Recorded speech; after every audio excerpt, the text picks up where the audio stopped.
And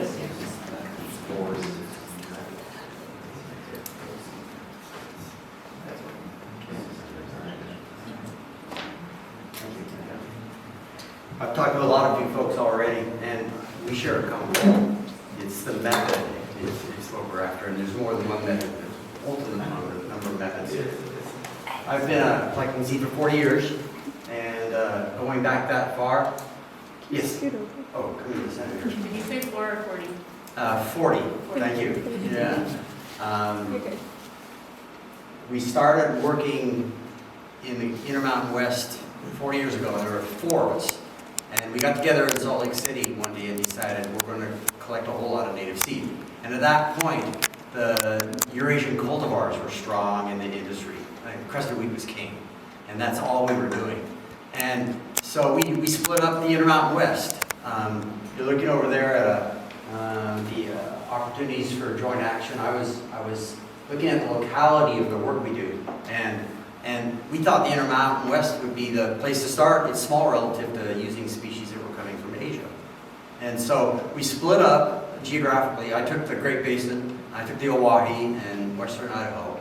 And my cohorts, a cousin of mine, a geologist, and his wife, built a farm up in Wyoming, and they took northern Utah, Wyoming, and Montana. And we fanned out for 2 years. And we relatively didn't see each other much. But we started channeling all the seed into their farm up in Wyoming. A year later, I started a business up in Reno, Nevada because of the gold mines.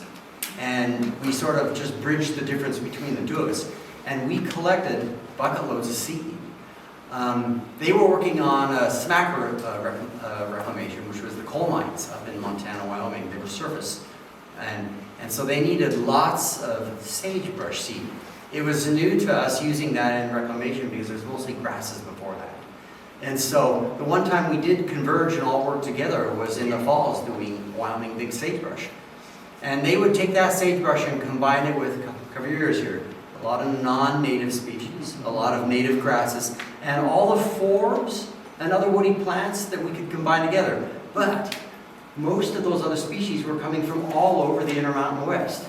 So to you folks, that's like throwing the genes in the Cuisinart and spitting them out and calling it a seed blend. And that's the way it was for 10 years. And not only that, we were collecting a whole lot more than we could consider using for just one regional area.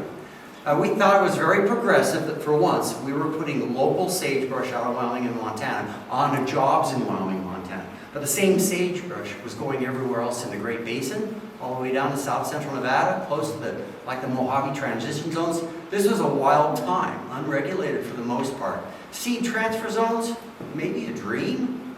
But it took 10 years of that, let's call it reckless behavior. It was as reckless as when the ARS invented crested wheatgrass and started dumping it on jobs everywhere. Out in central Nevada, 1952, there's still a sign on the side of Highway 50 telling you about a crested wheat seed. Sign's old and ragged. And the crested wheat's still out there, but the sagebrush steppe is relatively taken over. Okay? And so we, in 10 years later, we got a phone call from a utility corridor, a 300-mile pipeline. And for the first time, somebody else made a spec sheet that says, we need 300 miles of seed collected in 6 ecotypes. Would you like to do it? Hell yeah. Anything progressive. We were always impatient for what would be progressive towards the natives appropriately used in the right place. And so we fanned out on that job, and no specifications. We had permits to do it. It was mostly BLM lands. And we collected nonstop for 2 years, broke everything we did down into those 6 ecotypes, and made the seed blends for that job, and out it went. Right behind that, 2 gold mines popped in the door. They had been growing grass on their mine dumps for years. One out in Battle Mountain, Echo Bay, and one south of Santa Fe, New Mexico. Warm season, bimodal precipitation, whole different world. But for both of those mines, they wanted diversity. And somewhere in the SMAC regulations, it says ecosystem function. Magic to our ears to start asking for more than growing grass for cows. And so we were able to gallivant on doing those jobs by doing custom collections again for a couple seasons, combining the seed that we got there with most of the native grasses, and we had an evolution of the blends going on. Come around 1996 up to 2000, the business exploded in that concept level. The non-profit groups started ordering seed, Nature Conservancy, big time, quasi-public private agencies, Southern Nevada Water Authority, LA Department of Water. We're doing jobs for Lake Mead National Recreation Area, and all these companies and divisions and agencies also wanted those local genetics. And now it's boiled down to not only do they want local native genetics, but they want it collected in seed transfer zones, which are mostly provisional for us at this point. And a lot of those are really somewhat arbitrary, but they're a hell of a lot better than no seed transfer zones at all. And so we jumped on all those markets. Here we are being dwarfed by markets and dwarfed by demand, and then wildfires. I mean, we were selling directly to the BLM and the Forest Service, but then along come these fires. And this 200,000 acres, the total in the El Dorado, if you include all three fires, the Mosquito, the Caldor, and earlier on the King Fire, almost 500,000 acres. And so let me give you a take-home message right now, because there's no way to have this problem. But the poster on the other side in the Caldor Fire came to us as a contract proposal a year ago spring for a 2-year collection contract. And it was magic to our ears. It involved seed transfer zones, provisional ones that the El Dorado National Forest designed to go across their range. And we're talking, the forest goes from I-80 to Amador. It goes from the 49 foothills to the Sierra Crest. It's a big chunk of earth. And they had a core group of common species, shrubgrass flower, riparian corridors included, that they wanted collected. You might not see any slides. I'm going to run out of time. But we signed on to that immediately, and it was hard to price it. And what is the cost of doing that? Last summer I spent 49 nights camping in the El Dorado. It was the loveliest weekend in years of my career. But we have 72 species on that list. They want multiple collections for each collection within the seed transfer zone.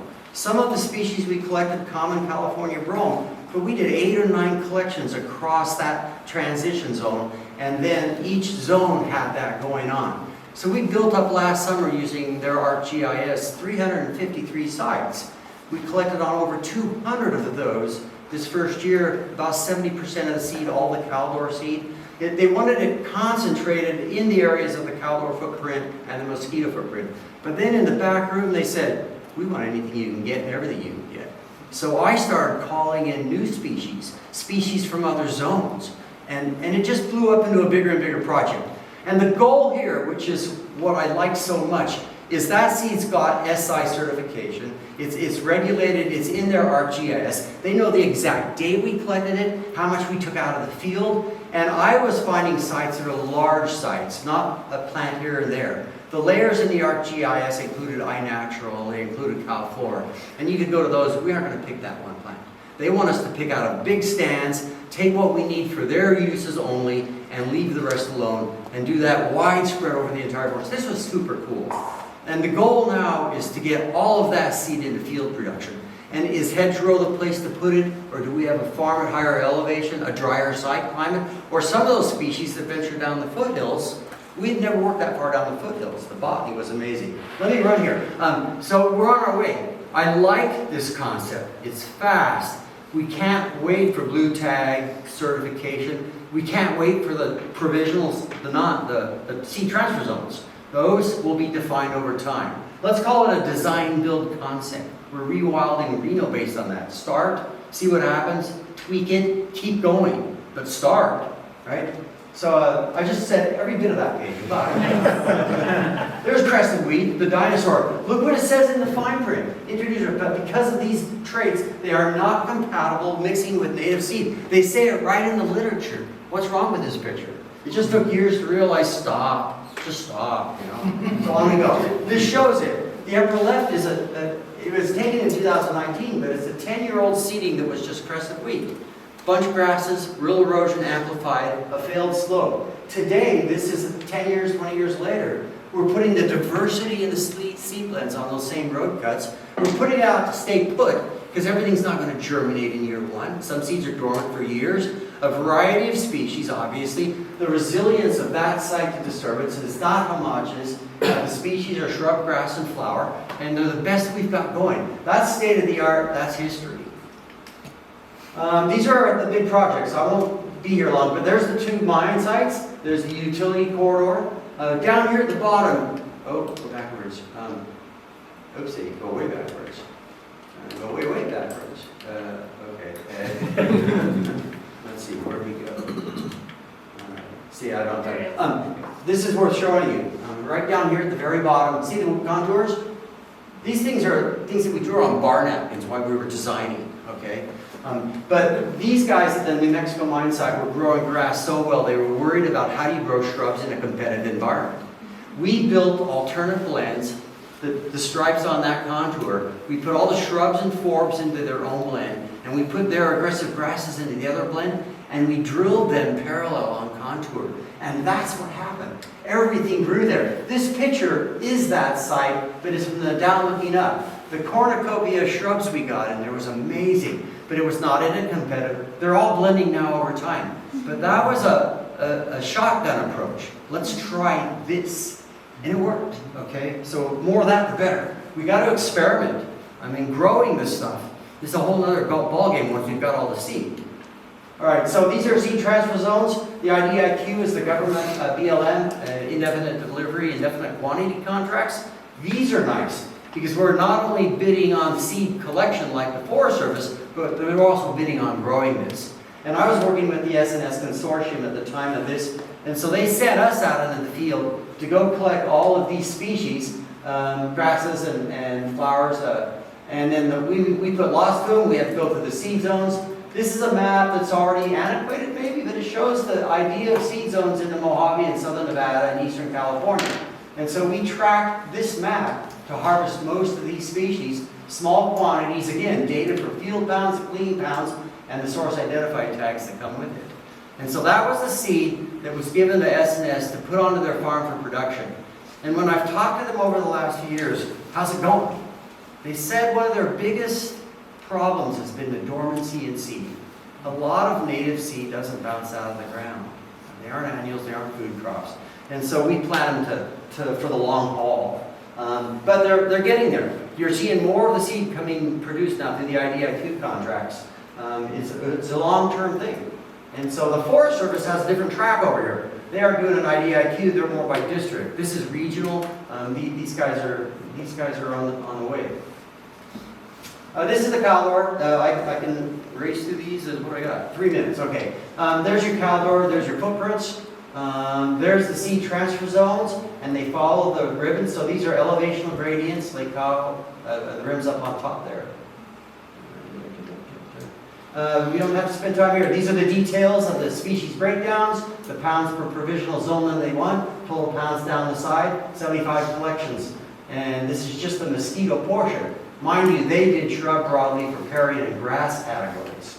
The Caldor was just a grass contract. This is the one we just completed. Out of those 70 pounds, we actually pulled 67. The contract's a little resilient. They filled in another 3 pounds with other species. They supplied me with the ArcGIS. It includes road maps, just visuals of the sites. There's rock slides, there's down trees, there's potholes where roots have been burned out. It's a dangerous world. These are the ArcGIS. There's the layers that they provided me on the left for iNatural. On the right, the Comstock sites are the pink sites. The yellow sites were provided by the Pacific Division of the U.S. Forest Service. So we had all those sites of the species already in the books. A lot of sites, but most of the sites that weren't ours. Our sites are big sites, sites to be worked. And for them, this is a gold mine. They can go in there with volunteers, staff. They know the dates we were in there. They're resilient sites. They aren't always going to be there. They're changing. And there's more sites to be bathed. We can go on finding more for them all the time. This is a close-up. This shows one of the dilemmas we have, is when you get close to the borders of these provisional zones, these are essentially identical sites, but they're in different places. That's one of the reasons they said get multiple collections for each zone. Because you could do it all right there and be done. And you'd have all three biased for just those specific proximities. But these maps are good. They're great for working. Stay off the dotted line roads. You won't come out.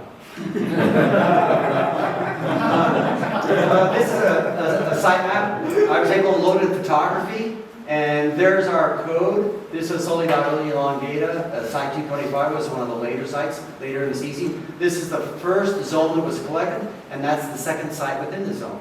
That's the coding for every single bag. Logs, we kept logs of all the sites. If they're numbered, they were collected. If they're not numbered, like that Blue Wall Rye, we didn't collect it. This is the final data sheet that's most important. This shows, for instance, Robus carinatus from the first zone we collected. There's the provisional zone. They wanted 4.5 pounds clean. We collect 9 different sites to get to 30 pounds of bulk material. Pressed plants, 2 required for every species. And then clean seed, we got 18 pounds out of the 30, 60%. Hand-picked seed is a little cleaner than commercial grade.